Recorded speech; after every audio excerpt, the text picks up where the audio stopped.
Parásemos con el estudio del libro de Eclesiastés. ¿Se acuerda? Porque primero, bueno, de atrás para adelante o de adelante para atrás. Tuvimos el culto de acción de gracias la semana pasada. Antes de eso tuvimos nuestro culto de Navidad. Y antes de eso estuvo con nosotros la familia Huamancisa Rodríguez, ¿no es cierto? Estuvieron ahí Benjamín, Maritza y Mateo. Entonces, ya hace un rato que paramos con el estudio del libro de Eclesiastés. Bueno, cuando sucedió eso, la última semana que tuvimos nuestro estudio, mencionamos simplemente, estamos estudiando allí en el libro de Eclesiastés, capítulo 7, y mencionamos o enseñamos acerca de que Salomón hace una descripción de aquellas cosas que él ha visto en el tiempo de su idolatría. ¿Se acuerdan en el verso 15? Todo esto he visto en los días de mi vanidad.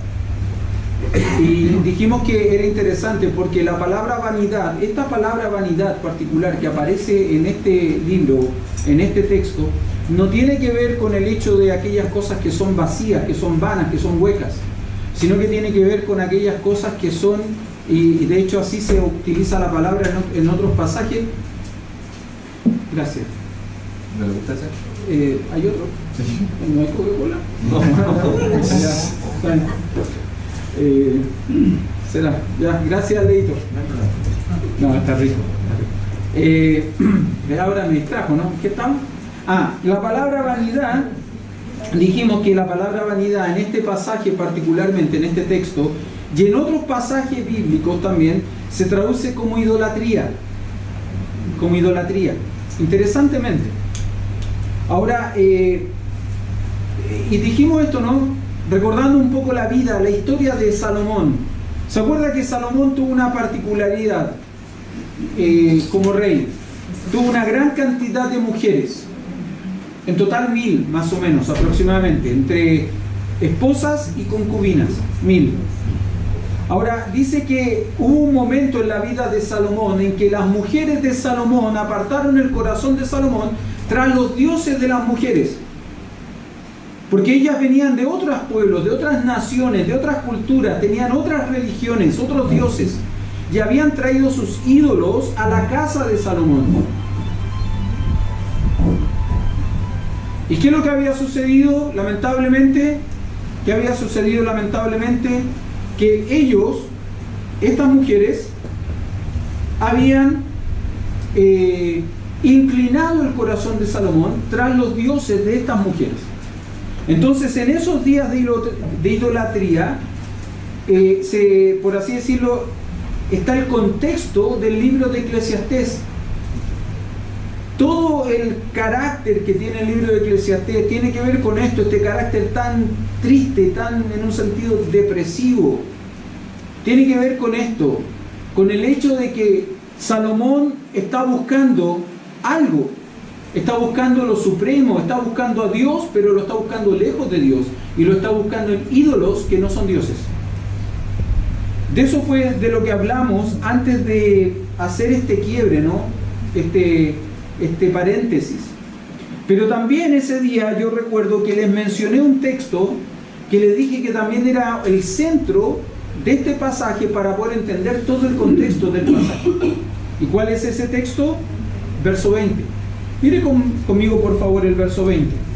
Ciertamente no hay hombre justo en la tierra que haga el bien y nunca peque. Ciertamente no hay hombre justo en la tierra que haga el bien y nunca peque. Nunca peque. Quiero decirle una cosa, hermano, en esta mañana. Esta mañana, sí, todavía mañana. Déjeme decirle una cosa esta mañana.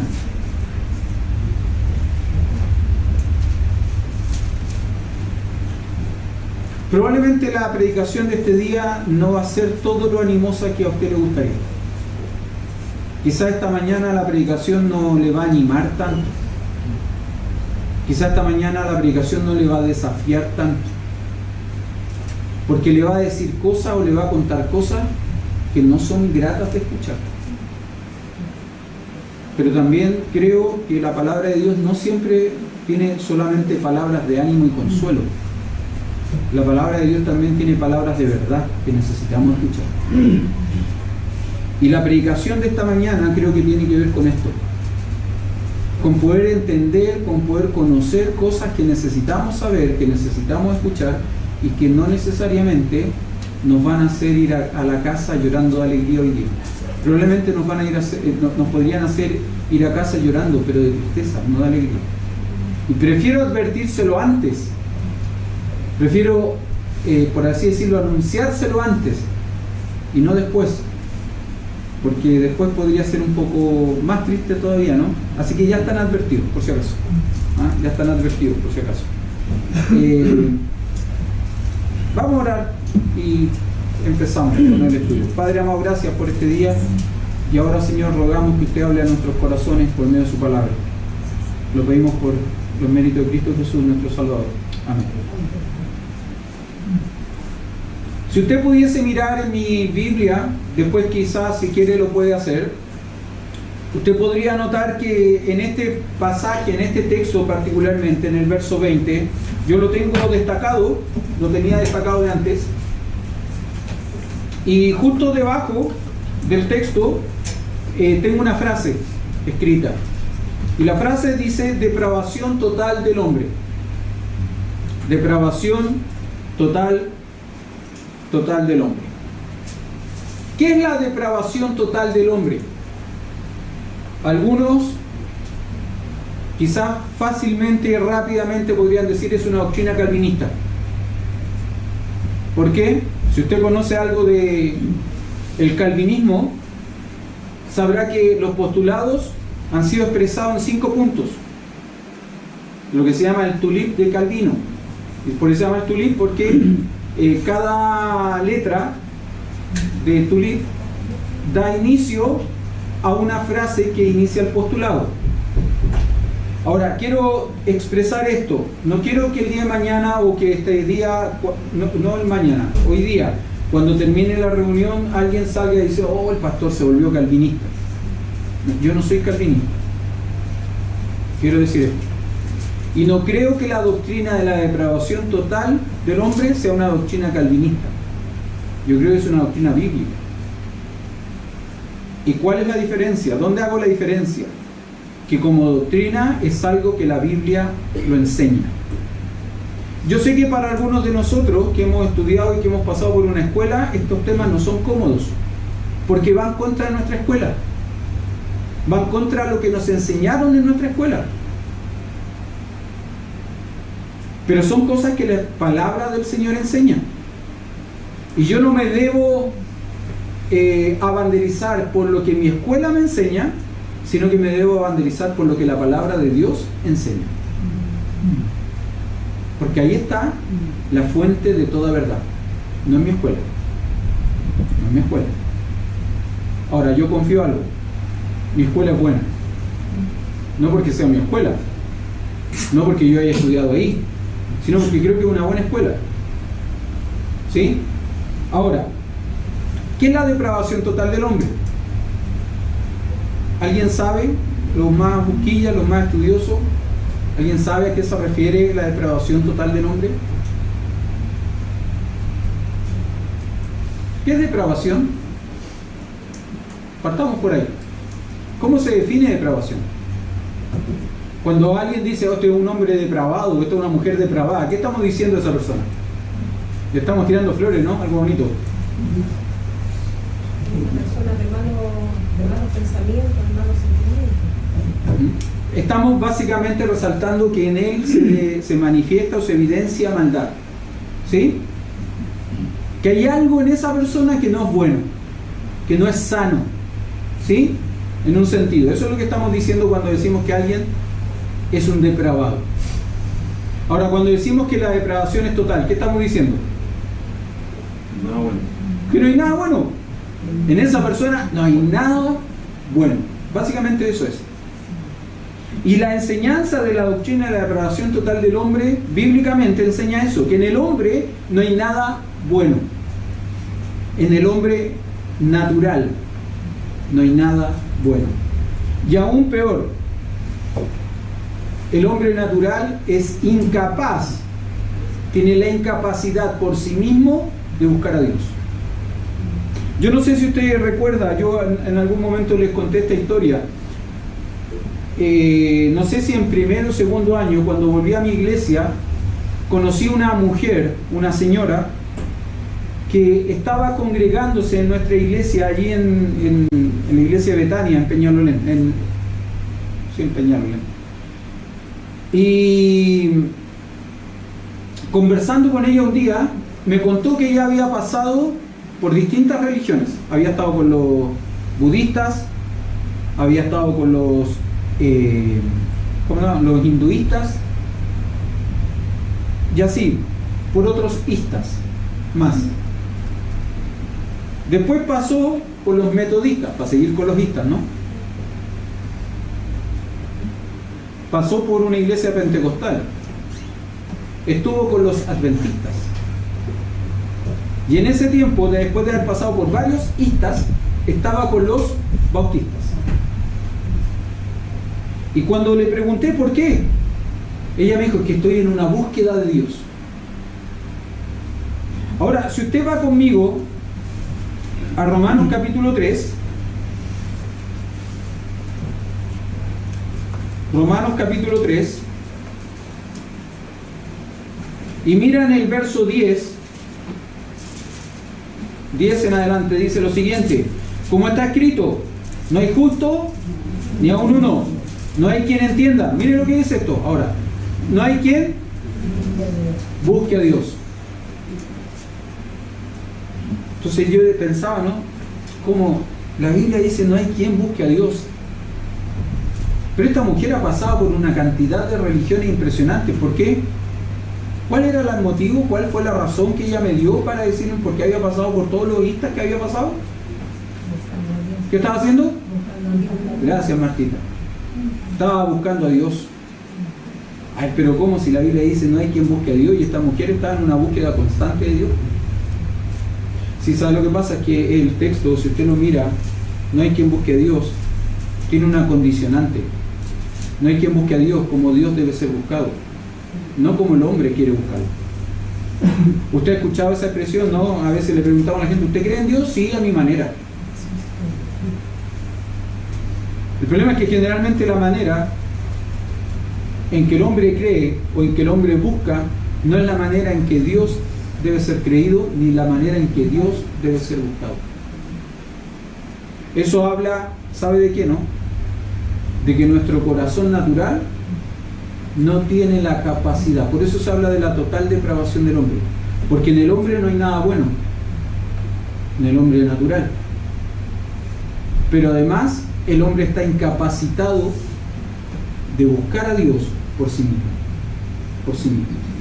Es por eso que Juan dice que aquella luz verdadera que alumbra a todos los hombres vino a este mundo, porque los hombres estábamos en tinieblas, y si no es porque nos resplandeció la luz del Evangelio en el rostro de Jesucristo, nosotros jamás podríamos venir a ser salvos, jamás, porque en nosotros no está esa capacidad, en nosotros no está esa posibilidad de hacerlo. Ahora, volvamos a Eclesiastés, porque me estoy yendo de ahí, se me está yendo el tiempo también. Mire lo que dice el texto: ciertamente no hay hombre justo en la tierra que haga el bien y nunca peque. Fíjese qué interesante, ciertamente. El texto inicia con una palabra que lo que hace es fortalecer y enfatizar la declaración que va a continuar. Es como cuando el Señor Jesucristo decía: de cierto os digo. Usted sabe que en hebreo no existían estas palabras que enfatizaban cosas, que aumentaban cosas, ¿no? Por eso que se habla de santo, santo, santo, Isaías capítulo 6. Porque no existía la palabra santísimo, que nosotros tenemos en nuestro lenguaje. Entonces ellos, para enfatizar algo, que lo que hacían, repetían la palabra. Bueno, Cristo dice: de cierto os digo. En este caso particularmente la traducción nos coloca esta palabra, ciertamente, es una conexión, pero también es una palabra que enfatiza ¿no es cierto?, la declaración que vendrá después. Ciertamente que, ciertamente no hay hombre justo en la tierra que haga el bien y nunca peque. Ahora, ¿qué es justo? Como calificativo de un individuo, no como pregunta de qué es justo entre esto y esto otro, ¿no? Sino como calificativo de un individuo. ¿Qué es justo? Bueno, en el Antiguo Testamento la palabra justo se utilizó generalmente para hacer una diferenciación entre aquellas personas que eran moralmente correctas delante de Dios y aquellos que eran completamente impíos. Básicamente eso era.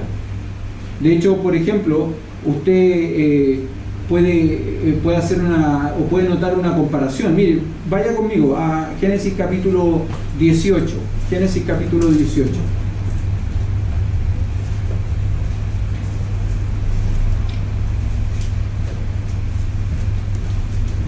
El ángel de Jehová se ha aparecido a Abraham, ha estado conversando con Abraham, pero dice algo, ¿no? He de encubrirle a Abraham lo que he de hacer,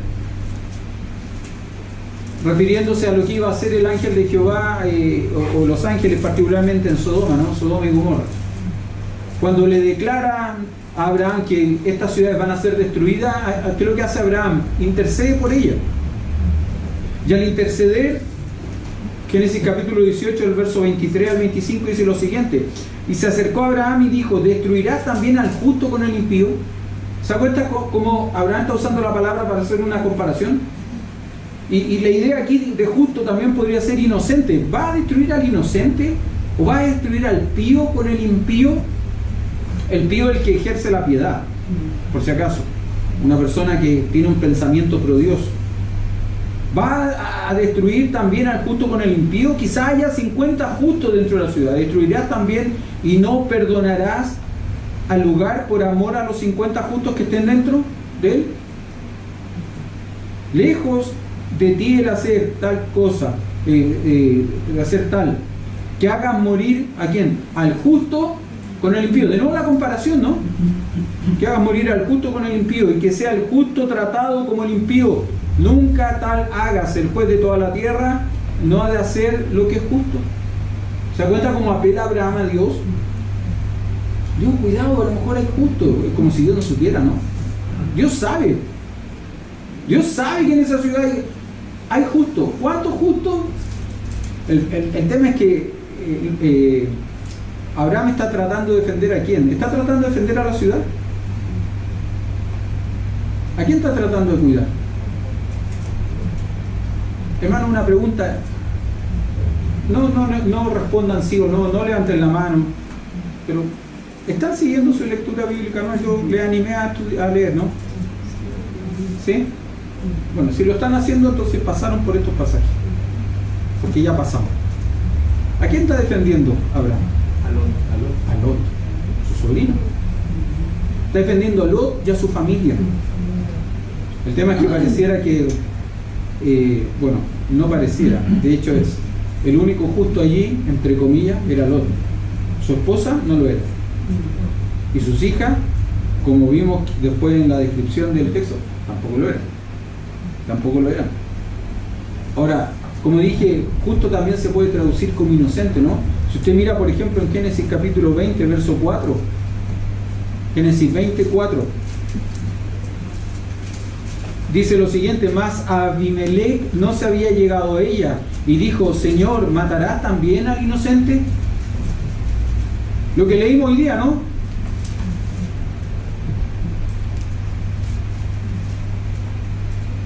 No. Hoy día leímos ¿qué capítulo de Génesis? 26, y este está en el 20. ¿Sabe por qué? Porque el pecado de Abraham se repitió en su hijo Isaac. Cuidado, padres. Abraham negó a su esposa 2 veces por miedo, y uno la negó frente a Abimelech, el rey de Gerar, e Isaac hizo lo mismo ante Abimelech, rey de los filisteos. Capítulo 26. Negó diciendo, no, esta mujer no es mi esposa, es mi hermana. Tenía miedo de que lo matasen por causa de la belleza de la mujer. Eso hizo Abraham con Sara, y lo hizo luego Isaac con Rebeca. Ahora, cuando Abimelech se da cuenta que Sara no es la hermana de Abraham, sino que es la esposa, él dice, no, bueno, va también, más Abimelech no se había llegado a ella, a Sara, y dijo, Señor, ¿matará también al inocente? Bueno, la misma palabra que se traduce aquí como inocente, en el 7:20 de Eclesiastés se traduce como justo. Se traduce como justo. Ahora un detalle interesante.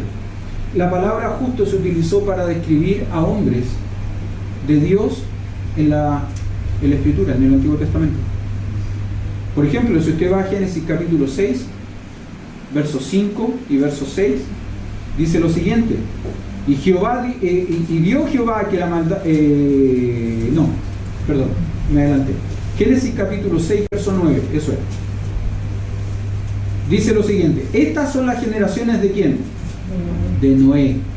Noé, varón justo, era perfecto en sus generaciones.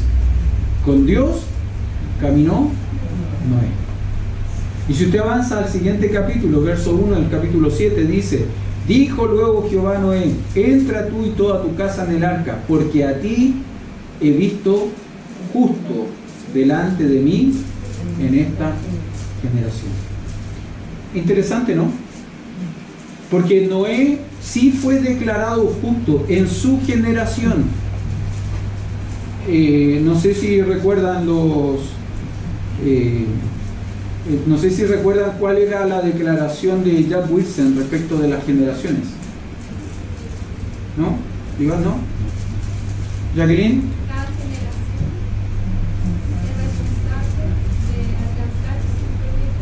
Cada generación es responsable de alcanzar su propia generación.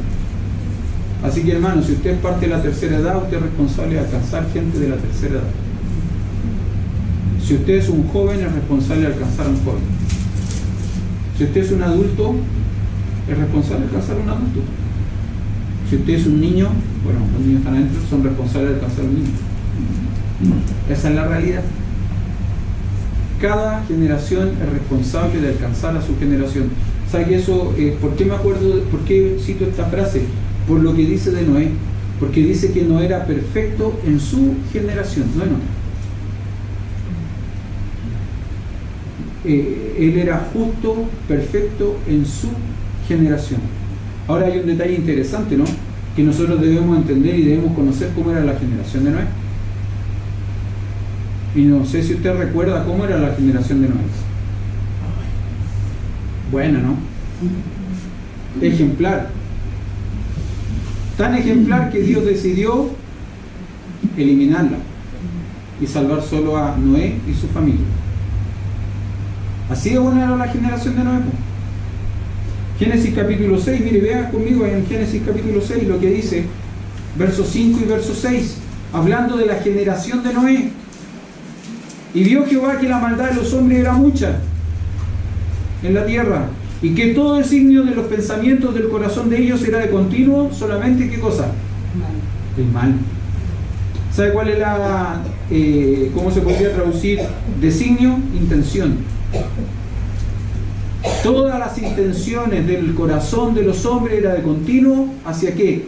Hacia el mal. Esa era la generación de Noé. Por eso que Noé era justo, por eso que no era perfecto. Ahora, déjeme decirle una cosa: no era fácil ser justo y perfecto en la generación de Noé. No era fácil. Pero como les compartí esta semana, Noé se caracterizó por ser un hombre tremendamente obediente en fe al Señor, porque construyó un arca esperando un diluvio, y él nunca había visto en su vida ni una sola gota de lluvia, pero le creyó a Dios y le obedeció a Dios. Nosotros muchas veces somos obedientes con lo que conocemos, somos muchas veces obedientes con lo que hemos visto. Noé le creyó a Dios y confió en lo que Dios decía. Vendría un diluvio sobre la tierra que exterminaría toda la tierra. Y él necesitaba construir un arca en la cual salvar a su familia y salvar también a los animalitos, a los animales que Dios quería preservar. Para Noé no fue fácil ser justo y perfecto en su generación, pero lo fue y alcanzó testimonio de eso. Dios da ese testimonio de Noé. Dios da ese testimonio de Noé. Ahora, alguien podría decir, pastor, pero nosotros no podemos calificar, no podemos juzgar las intenciones de las personas. Y es verdad, no, yo no puedo juzgar el corazón de una persona, yo no tengo esa capacidad de juzgar el corazón, la intención de una persona. Pero sabe, yo puedo juzgar acciones de personas. Y muchas veces las acciones de personas nos demuestran cómo es el corazón de esa persona. Ahora, los resultados no siempre son la evidencia necesariamente de una intención. Hay intenciones malas con buenos resultados. ¿Se acuerda cuando Pablo escribe a los filipenses y le dice: algunos predican a la verdad por contienda y por vanagloria, otros, algunos predican queriendo añadir a mis prisiones, queriendo añadir aflicción? Pero Pablo dice esto, no dice, bueno, no importa, ya sea por pretexto o por verdad, Cristo es anunciado, y en eso yo me alegro, yo me regocijo, en eso me siento contento.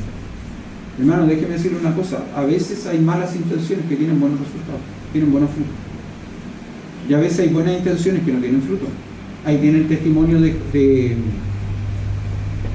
Esteban, ¿no? Hechos capítulo 8.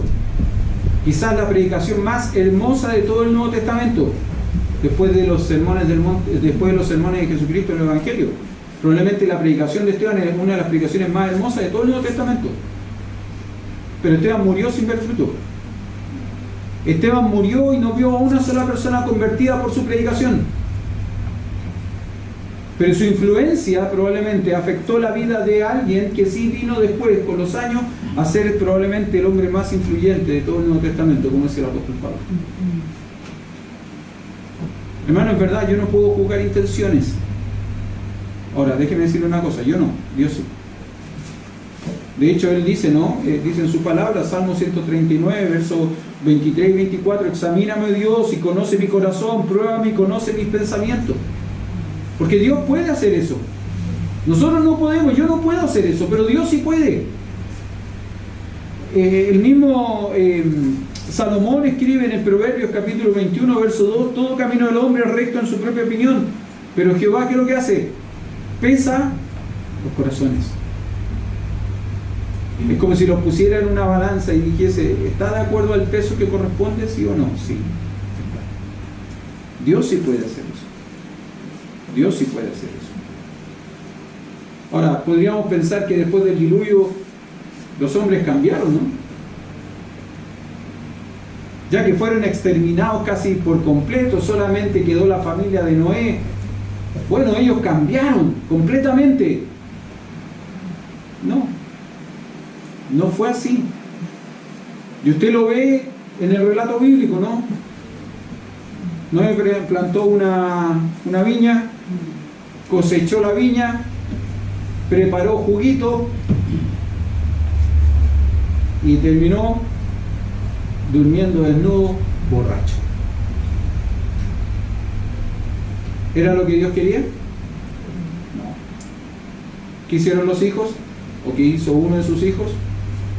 Lo vio desnudo y en vez de cuidarlo, protegerlo, cubrirlo, fue y se lo contó a sus hermanos. Yo tengo la sensación siempre que cuando fue y se lo contó en son de burla. Por eso recae sobre él un juicio de parte de Noé, ¿no es cierto? ¿Qué hicieron sus dos otros hijos? Se cubrieron con ropa, pusieron ropa en su espalda, caminaron de espalda, cubrieron a su papá para no mirar su desnudez. Pero eso demuestra que el corazón del hombre, aún del hombre que había sido salvo en el arca, su pensamiento era de continuo el mal. Dios le da una instrucción a Noé y a su familia. ¿Cuál es la instrucción que le da? Génesis 9, bendijo Dios a Noé y a sus hijos y le dijo, fructificad y multiplicaos y llenad la tierra. Génesis 9, 7, mas vosotros fructificad y multiplicaos, procread abundantemente en la tierra y multiplicaos en ella. Déjeme decir una cosa, es imposible multiplicarse en la tierra si se concentran en un solo lugar. ¿Están de acuerdo conmigo? ¿Sí o no? Para poder multiplicarse en la tierra, ¿qué es lo que había que hacer? Expandirse. Expandirse. No concentrarse en un solo lugar, sino moverse, empezar a poblar la tierra, expandirse, ir ocupando otros lugares. ¿Qué fue lo que hizo el hombre después del diluvio? Génesis 11, del 1 al 4. Tenía entonces toda la tierra una sola lengua y unas mismas palabras, y aconteció que cuando salieron de oriente hallaron una llanura en el monte de Sinar y se establecieron allí y se dijeron unos a otros, vamos, hagamos ladrillo y cosámoslo con fuego, y les sirvió el ladrillo en lugar de piedra y el asfalto en lugar de mezcla, y dijeron, vamos, edifiquémonos una ciudad y una torre cuya cúspide llegue al cielo, y hagámonos un nombre por si fuéramos esparcidos sobre la faz de toda la tierra. ¿Se da cuenta cómo Dios da una instrucción y el hombre quiere enmendarle el rumbo a Dios? Como Dios da una orden y el hombre quiere hacer lo que Él quiere. ¿Por qué? Porque el deseo, la intención, el designio del corazón del hombre es de continuo hacia qué? Hacia el mal. Así es el corazón natural del hombre, hermano. Ahora usted me dirá, pastor, te he equivocado, yo conozco gente que no es creyente y es súper buena. Yo también. Yo le he contado a usted, yo tengo un tío que siempre he pensado que el día que se convierta va a ser un creyente de lujo. Pero ¿sabe lo triste, no? Que si él se muere hoy, con el dolor de mi corazón se va al infierno. Porque ese hombre bueno, ese hombre moralmente correcto, ese hombre justo, estuvimos en su cumpleaños un par de semanas atrás y personas dieron testimonio de él, y quizás las palabras que más se repitieron, Sandra, recuérdame, justo, honrado, honesto, hospitalario, y es verdad. Pero ese hombre no es lo suficientemente bueno como para llegar al cielo por sus propios méritos. ¿Sabe por qué? Porque ese hombre moralmente correcto está totalmente depravado. Y eso es la parte de la cual muchas veces a nosotros no nos gusta hablar, no nos gusta entender. Déjeme decirle una cosa, lamentablemente esta doctrina, la doctrina de la depravación total del hombre, es una doctrina que ciertos grupos evangélicos han dejado de lado. ¿Sabe por qué? Porque no quieren ofender al hombre. No quieren decirle al hombre, oye, es que no puedes por ti solo. No quieren decirle al hombre, estás totalmente perdido. Puedes ser muy bueno, pero todo lo bueno que eres moralmente, socialmente, no te salva. Sigues completamente perdido sin Cristo. Lamentablemente hay ciertos grupos evangélicos que han sacado a Cristo del centro del evangelio y han puesto al hombre. Lamentablemente. La Biblia nos enseña claramente que el hombre está totalmente depravado. Lo estuvo antes del diluvio y lo siguió estando después del diluvio. Y déjeme decirle una cosa, en nuestros días sigue estando. Sigue estándolo. Nos guste o no nos guste, sea fácil para nosotros hablar de esto, enseñar de esto, no enseñar de esto. Mire, déjeme decirle una cosa, no es fácil pensar en esto, ¿no? Voy a usar el ejemplo de mi familia para no ofender a nadie. Capaz que ofenda a mi suegra nomás con esto, pero usted sabe que mi suegra es bisabuela, ¿no? ¿Sí?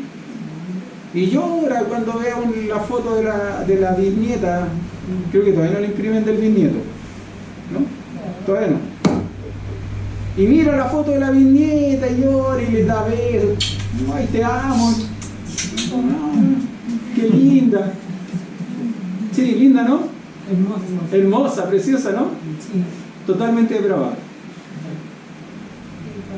Perdón.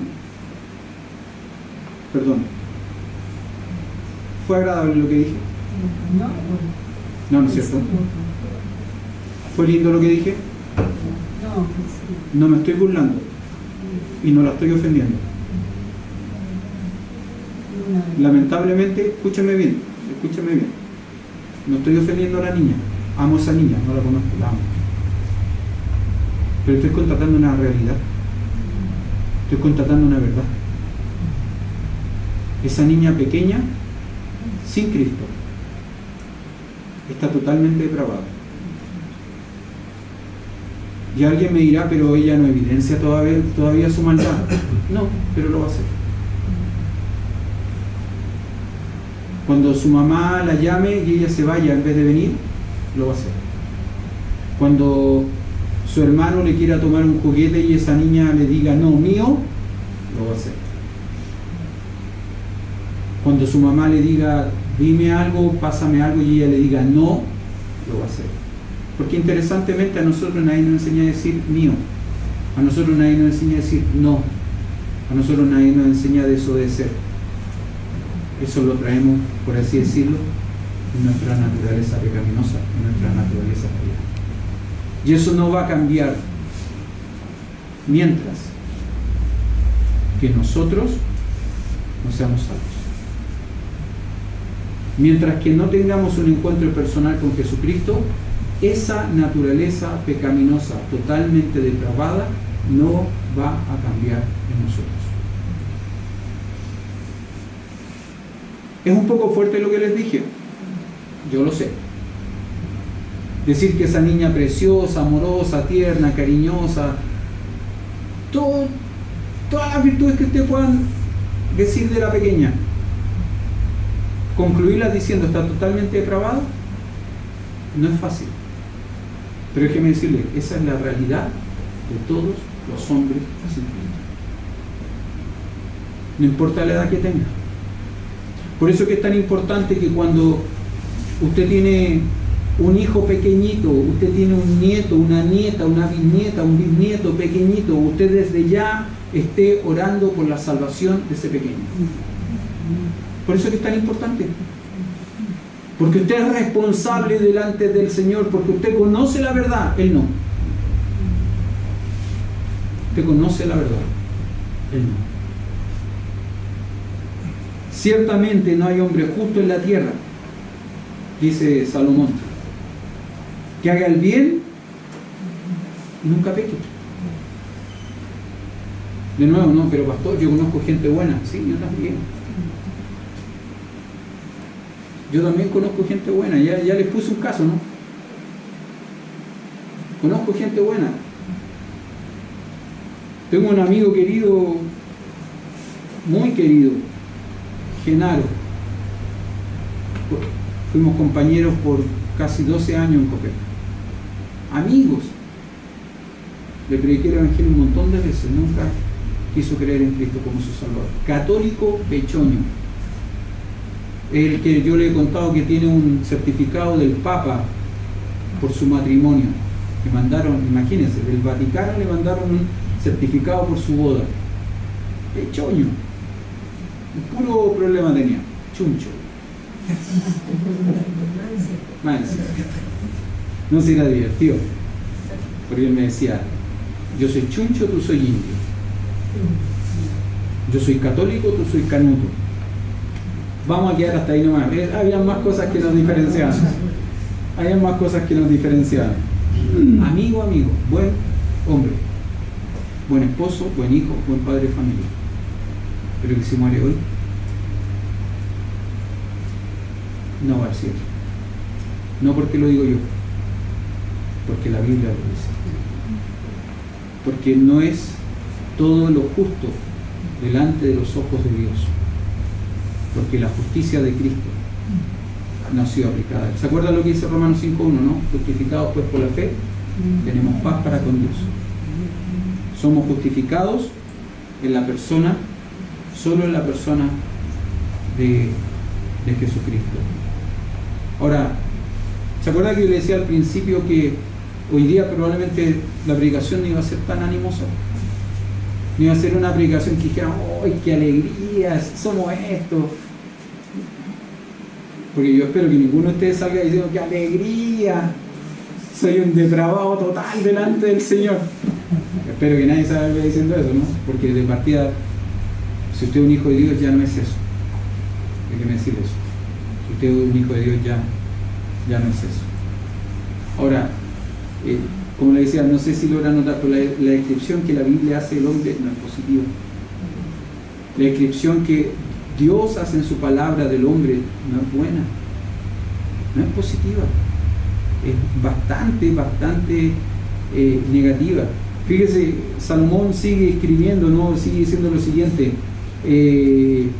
no hay hombre justo. La Biblia NBI dice, no hay en la tierra nadie tan justo. Quizás me gusta más esa traducción. No hay nadie en la tierra, no hay en la tierra nadie tan justo que alcance el estándar divino. No hay en la tierra alguien tan justo. No es inocente, y no se es inocente por una razón, ¿no? Dice el pasaje, porque el hombre no tiene la capacidad de hacer el bien y nunca pecar. Nosotros siempre vamos a pecar de una u otra manera, por omisión o por comisión, por las cosas que dejamos de hacer y por las cosas que hacemos conscientemente. Vamos a pecar por omisión o por comisión. Ahora alguien podría decir, no es mi culpa, Dios me hizo así, ¿no es cierto? ¿Qué culpa tengo yo de que Dios me hiciera así?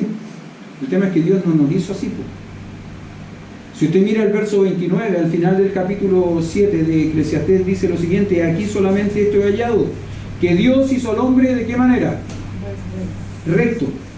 No sé si se acuerda, pero hace un par de semanas atrás también yo les mencioné que Adán fue creado con algo que se llama, un concepto de teología que se llama santidad pasiva. Adán era santo. Cuando fue creado santo, pero con una santidad que debía ser probada. A diferencia de Jesucristo, que es santo, porque nunca ha pecado y nunca pecará, porque no puede pecar, Adán fue creado santo, sin pecado, pero con la potencialidad o la capacidad de pecar. Entonces Adán tenía que ser probado, fue probado. ¿Y cómo le fue en la prueba? Reprobó, falló. Y por causa de su pecado, todos nosotros somos pecadores. ¿Se acuerda? Cualquier cosa, mire ahí Romanos capítulo 5. Fíjese lo que dice el verso 29. Aquí solamente esto he hallado, que Dios hizo al hombre recto. Ahora, ¿qué es lo que hace el hombre? Este hombre que fue creado por Dios recto. El hombre busca muchas perversiones. Dios hizo al hombre correcto. Dios hizo a Adán recto, correcto, santo. Pero Adán falló. Por eso que Pablo le escribe, por ejemplo, a la iglesia de Roma, ¿no? Lo vimos hace un ratito, Romanos capítulo 3, verso 10 en adelante, como está escrito: no hay justo ni a uno, no hay quien entienda, no hay quien busque a Dios, todos se desviaron a una, se hicieron inútiles, no hay quien haga lo bueno, no hay ni siquiera uno. Sepulcro abierto su garganta, con su lengua engañan, veneno de áspide ahí debajo de sus labios, su boca está llena de maldición y de amargura. Linda descripción estamos viendo de los hombres, ¿no? Sus pies se apresuran para derramar sangre, quebranto y desventura hay en sus caminos, y no conocieron camino de paz. No hay temor de Dios delante de sus ojos. ¿Saben lo que dice la Escritura respecto del hombre natural, de este hombre que está totalmente depravado? Pablo, también escribiendo a la iglesia de Éfeso, dice que el hombre está muerto en sus delitos y pecados. El hombre está muerto en sus delitos y pecados. Pero aquí en este pasaje también tenemos una luz de esperanza, ¿no? Efesios capítulo 2, verso 1 en adelante. Y Él, hablando de Dios, os dio vida a vosotros cuando estabais muertos en vuestros delitos y pecados, en los cuales anduvisteis en otro tiempo, siguiendo la corriente de este mundo, conforme al príncipe de la potestad del aire, el espíritu que ahora opera en los hijos de desobediencia, entre los cuales también todos nosotros vivimos en otro tiempo, en los deseos de nuestra carne, haciendo la voluntad de la carne y de los pensamientos, y éramos por naturaleza hijos de ira, lo mismo que los demás, pero Dios, que es rico en misericordia, pero Dios, que es rico en misericordia, por su gran amor con que nos amó, aun estando nosotros muertos en pecados, ¿qué es lo que hizo? Nos dio vida juntamente con Cristo, por gracia sois salvos, y juntamente con Él nos resucitó, y asimismo nos hizo sentar en los lugares celestiales con Cristo Jesús. Hermanos, déjenme concluir diciendo lo siguiente simplemente. Nuestra naturaleza pecaminosa nos lleva de continuo hacia el mal. Nuestra naturaleza pecaminosa nos lleva continuamente lejos de Dios. Porque todo designio del corazón del hombre es de continuo hacia el mal. Eso es lo que hace nuestra naturaleza pecaminosa. Pero Dios, que es rico en misericordia, nos busca para que en su gracia podamos tener algo que no merecemos. ¿Qué cosa? Efesios 2 dice lo siguiente: primero, vida juntamente con Cristo. Segundo, nos resucitó cuando estábamos muertos en nuestros delitos y pecados, nos dio vida. Y por último, nos sentó posicionalmente en los lugares celestiales juntamente con Cristo. Hermano, esa es la realidad del hombre sin Cristo. Está completamente perdido, no hay nada bueno en él, es incapaz de buscar a Dios. ¿Por qué? Porque está totalmente depravado, totalmente caído, totalmente perdido. Pero Dios, que es rico en misericordia, interviene en la vida del hombre, mostrándole esa luz de esperanza que solamente se puede encontrar en el Evangelio, que resplandece en la faz de Jesucristo, escribe el apóstol Pablo a la iglesia de los Corintios. Solamente en Él podemos ser salvos, podemos ser libres de esta naturaleza pecaminosa caída. No es que desaparece, ¿no? Porque seguimos pecando, porque seguimos manteniendo esta naturaleza, pero ahora tenemos vida. Ya no estamos más muertos en nuestros delitos y pecados, porque ahora está Cristo viviendo en nosotros. ¿Tiene algún familiar que no sea creyente todavía? ¿Tiene algún amigo que no es creyente? ¿Algún vecino? ¿Algún compañero de trabajo? ¿Algún compañero de estudio? Hermano, usted tiene una responsabilidad con esa persona. Esa persona no será nunca salva por sí misma, porque no tiene la capacidad de buscar y acercarse a Dios. A él necesita resplandecerle la luz del Evangelio en su vida. Y usted es responsable de eso. Usted es responsable de que la luz del Evangelio resplandezca en la vida y en el corazón de aquellos familiares suyos, amigos suyos, compañeros suyos que aún no conocen a Cristo. Puede ser un hijo, una hija, un yerno, una nuera, un nieto, un sobrino, un hermano, una mamá, un papá. Usted es responsable delante del Señor. Vamos a orar.